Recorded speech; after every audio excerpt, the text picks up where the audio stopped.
Hindi pa man umiinit ang taong 2024 ay nagtamo ng matinding dagok ang industriya ng news media at telebisyon sa ating bansa.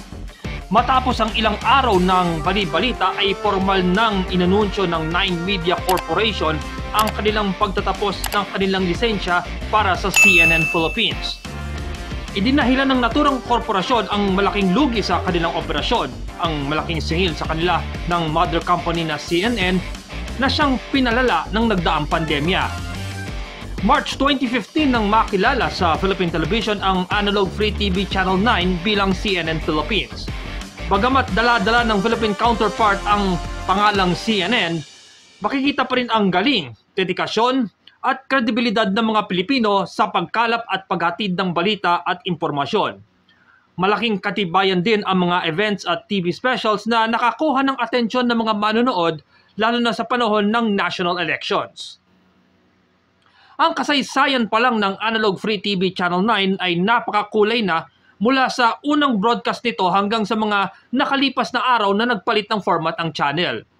Pero para sa episode na ito, hayaan niyong bigyan namin kayo ng backgrounder ng Analog Free TV Channel 9 mula ng pangasiwa nito ng Solar Entertainment Corporation hanggang sa huling sandali ng CNN Philippines. Unang nagparamdam ang Solar Entertainment Corporation noong taong 2004 matapos mabigyan ng administrasyon ng noon ay Pangulong Gloria Macapagal Arroyo ng panibagong prangkisa ang RPN. Ito ay sa pamamagitan ng kanilang primetime block na tinawag na The Prime Shift. Tumagal ito hanggang taong 2006 dahil sa patuloy na financial turmoil. Nagresulta din ito sa pagkabawas ng kanilang nationwide reach mula sa 24, bumaba ito sa 7 TV stations noong taong 2007. March 11, 2007 matapos ang The Prime Shift block, inanunsyo ng RPN ang kanilang partnership sa Solar Entertainment Corporation. Una dito ay kilala ang Solar sa kanilang mga produced channels na napapanood sa mga cable TV providers sa buong bansa. Sumailalim din ang RPN sa pagbabago ng pamunuan. Pinakatumatak sa naging management changes ang inappoint na President at Chief Executive Officer na si dating Senador Orly Mercado. Ang partnership sa Solar ang unang malaking hakbang ni Mercado. Napanood sa RPN ang programming ng Solar Cable Channel na CS o Crime Suspense. Sa umpisa ng taong 2008, napanood din sa channel ang PBA bilang bahagi ng 3 taong kasunduan sa pagitan ng Liga at ng Solar Sports. Sa kaparehong taong 2008, ipinangalan ng RPN ang kanilang channel mula sa CS ay naging CS9. Taong 2009, muling nagpalit ang pangalan ng channel sa Solar TV. Taong 2010, inanunsyo ng RPN ang muling pagbibihis ng channel na nakasentro sa feminine programming. Sa kaparehong taong 2010, sinimulan ng gobyerno ang konsiderasyong isa pribado ang RPN at IBC13. Taong 2011, napaulat na ang 34% minority share ng RPN ay napasa kamay ng Solar TV Network at ni Kichi Benedicto, anak ng founder ng RPN na si Roberto Benedicto. February 25, 2011, pansamantalang nag-sign off ang RPN bilang paghahanda sa kanilang relaunch bilang ETC. November 2013, napaulat na ang Presidente at Chief Operating Officer ng San Miguel Corporation na si Ramon S. Ang ay interesado sa pag-acquire sa Solar Television Network. Sa katapusan ng buwan ng November 2013, bumalik ang ETC sa SBN Analog UHF Channel 21, samantalang ang Solar News Channel naman ang lumipat sa RPN ng sumunod na araw, December 1, 2013. August 20, 2014 nang inanunsyo ng Solar Entertainment Corporation Chief Wilson Cheng na ipinasa na niya ang kanyang mga share sa Solar TV Network Incorporated kabilang ang 34% majority share ng RPN sa may-ari ng pahayagang Business Mirror at Aliw Broadcasting Corporation na si Antonio Cabangon Chua. Bago yan, inanunsyo noong August 13, 2014 ang muling pagpapalit ng pangalan ng channel ng RPN mula sa Solar News Channel sa 9 TV na naisakatuparan noong August 23. October 14, 2014, pumirma ng 5 taong kasunduan sa pagitan ng Nine Media Corporation sa Turner Broadcasting System para sa pag-rebrand ng Channel 9 bilang CNN Philippines. Ito ang pangatlong local CNN channel sa Asia pagkatapos ng CNN Indonesia at CNN IBN ng India. Inilunsad ang CNN Philippines noong March 16, 2015. Ang CNN Philippines ang naging ikapitong rebrand ng RPN mula nang magsimula silang mag-broadcast bilang Kanlaon Broadcasting System. Taong 2017, nakapag-acquire ang 9 Media Corporation ng UHF Transmitter Complex sa Antipolo, Rizal mula sa Progressive Broadcasting Corporation, kilala sa pangalan ng channel bilang UNTV. Ito ay para makapag-digital broadcast ang RPN sa Metro Manila at ilang karatig probinsya.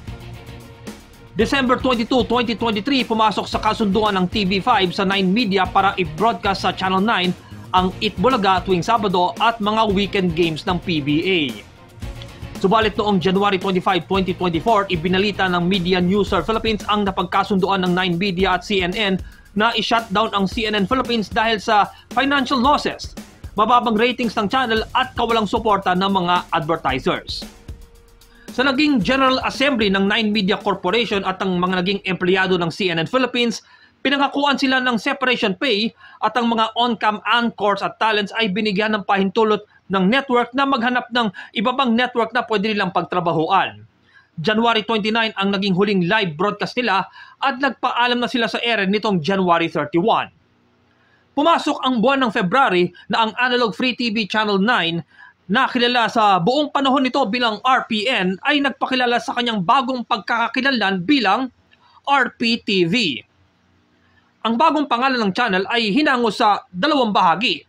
Ang RP ay unang dalawang letra ng RPN na siyang kasalukuyang may hawak sa Analog Free TV Channel 9 at ang TV na acronym commonly known as television ay ang unang dalawang letra ng network na nagsilbing content provider ng channel, ang TV5. Nauna na ngang umere sa Analog Free TV Channel 9 maging ang mga provincial TV stations ng RPN, ang mga weekend games ng kasalukuyang season ng PBA at ang longest running noontime show sa bansa, ang Itbulaga. Sinasabing nakatulong ang karagdagang channel para sa dalawang programa dahil bukod sa Analog Free TV Channel 9 ay napapanood din ito sa kanilang high-definition digital free TV channel sa Metro Manila. At ngayong RPTV na ang pangalan ng channel, mas maraming content mula sa TV5 at Signal TV ang nagpuno sa airtime ng naturang channel. Naging araw-araw na ang pag-ere ng Itbulaga, samantalang magiging permanente ng e-ere ang lahat ng mga PBA games sa RPTV. Samantala, sa hiwalay na anunsyo, magbabalik naman sa regular schedule ang mga primetime programs ng ABS-CBN Studios sa A to Z Channel 11. Kasama na rin sa programming lineup ng RPTV ang buong 4 na oras na morning radio show na Ted Filon at DJ Chacha sa Radyo 5 True FM. Ang 1 oras na join in progress ng morning show ng News 5, ang Good Morning Kapatid. Ang delayed at compressed telecast ng Wanted sa radyo. Ang sports show na Starting Lineup at ang delayed telecast ng Frontline Tonight. Bukod sa mga ito, ipapalabas din sa RPTV ang mga dati at kasalukuyang programa ng TV5, 1PH at CNN Philippines. Mapapanood din via delayed telecast ang Frontline Pilipinas Weekend, maging ang mga Filipino dub Hollywood movies, PBA 3x3 at ang darating na bagong season ng Premier Volleyball League. Upang maging malawak at mas maraming manunood ang maabot ng RPTV, bukod sa mga analog TV stations nito sa Metro Manila, Cebu, Davao, Zamboanga, Baguio at Bacolod, gamit din ng RPN ang Digital TV Channel 19 in high definition. Ang RPTV ay mapapanood din sa mga cable at satellite TV providers sa buong bansa. Sa panig naman ng TV5, inilaan ang Digital TV Channel 18.3 at sa mga lugar sa bansa na naaabot ang digital signal ng TV5. Yun nga lang, ang natururang digital TV channel assignment ng TV5 para sa RPTV ay ang dating inukupa ng 1PH na ngayon ay napapanood pa rin sa Signal TV, Satellite TV at sa mga cable at satellite TV providers sa buong bansa. Sa panayam ng One News kay TV5 President at CEO Guido Zaballero, wala pa sa kanilang plano sa ngayon ang gumawa ng mga bagong content na ipapalabas sa RPTV. Sa kasaysayan ng telebisyon sa ating bansa, hindi na bago ang magkaroon ng kasunduan sa pagitan ng mga TV network. Taong 2005 nang umera ang QTV Channel 11 sa bisa ng kasunduan sa pagitan ng GMA Network at Zoe Broadcasting Network. 6 na taon ang itinagal ng QTV bago ito nagpalit bilang GMA News TV. Taong 2019 nang putuli na ng GMA at Zoe ang kanilang kasunduan sa paggamit ng analog VHF Channel 11. Ipinagpatuloy pa rin ng GMA News TV ang kanilang pag-ere sa analog UHF Channel 27 hanggang taong 2021. Speaking of Zoe, noong taong 2017, napaulat na nagkaroon ng pag-uusap ang Zoe at ABS-CBN hinggil sa paggamit ng airtime ng analog VHF Channel 11 kung sakaling lilitaw ang usapin tungkol sa noon ay napasong prangkisa ng Kapamilya Network. Mas lumakas ang posibilidad na yan noong tinanggihan ng Kongreso noong July 2020 ang ABS-CBN na magkaroon ng panibagong prangkisa. Kalaunan, October 2020 nang ilunsad ang A to Z Channel 11, tampok ang mga kapamilya programs sa majority ng airtime ng channel. Kung nasusundan ninyo ang takbo ng TV5 sa mga nakalipas na mga taon, hindi bago sa kanila ang pumasok sa mga kasunduan sa pagitan ng kapatid network at iba pang mga channel. Pinakatumatak dito ay ang Active. Ito ang sports programming block ng TV5 na ipinalabas sa IBC13 mula noong June 2011 hanggang May 2013. Kinapalooban ito ng mga local sports tulad ng PBA, PBA D-League, United Football League, maging ang mga international leagues at WWE. Yun nga lang, dahil sa nag-uumpisa pa lang ang TV5 sa ilalim ng MVP era, hindi rin nagtagal ang sports block na ito sa IBC13 dahil sa mataas na airing cost at mababang TV ratings. Kalaunan, inilagay ang ilan sa mga sports program sa mismong TV5 at sa noon ay Action TV Channel 41. Kilala ngayon ang analog VHF Channel 41 bilang One Sports. Sasang-ayon man kayo sa akin o hindi, malaki ang ipinagbago ng kalagayan ng TV5 ngayon kumpara sa mga unang taon nila bilang kapatid network.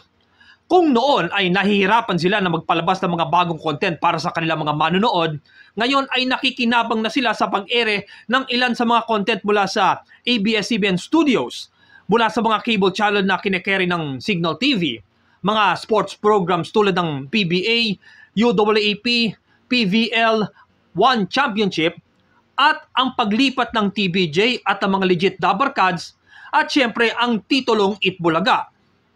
Ang kapansin-pansin nga lang ay hindi pa rin magawa ng TV5 na i-utilize ang kakayahan at kapasidad ng kanilang digital TV frequency. Pero kung sa bagay, kung maglalaan nga naman sila ng digital TV sub-channel space para sa RPTV at mananatili sa sub-channel space nila ang 1PH, baka mahaling tulad lang sila sa isang malaking network na ang kanilang digital TV sub-channels nila ay halos pare-pareho at simulcast ang mga content nila. Sana sa pagkakataong ito ay makinabang ang parehong TV5 at 9Media sa kasunduan na kanilang pinasok. Sa panig ng TV5, mula sa mga unang taon na sila ay nangangailangan ng mga content para sa kanilang mga channel, ay sila naman ang magbabahagi ng kanilang mga nag-uubapaw na content sa 9Media. Share the blessings, kumbaga.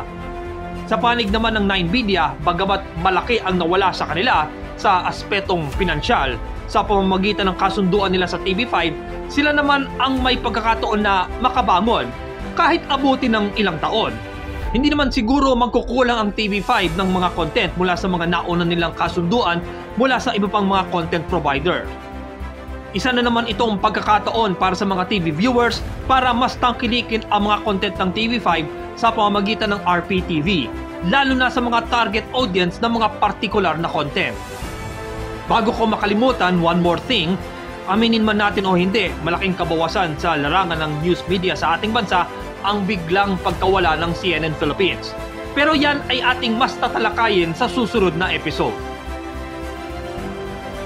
Ano man ang inyong salobin higil sa ating isyong tinalakay, mag-iwan ng komento sa loob ng video na ito.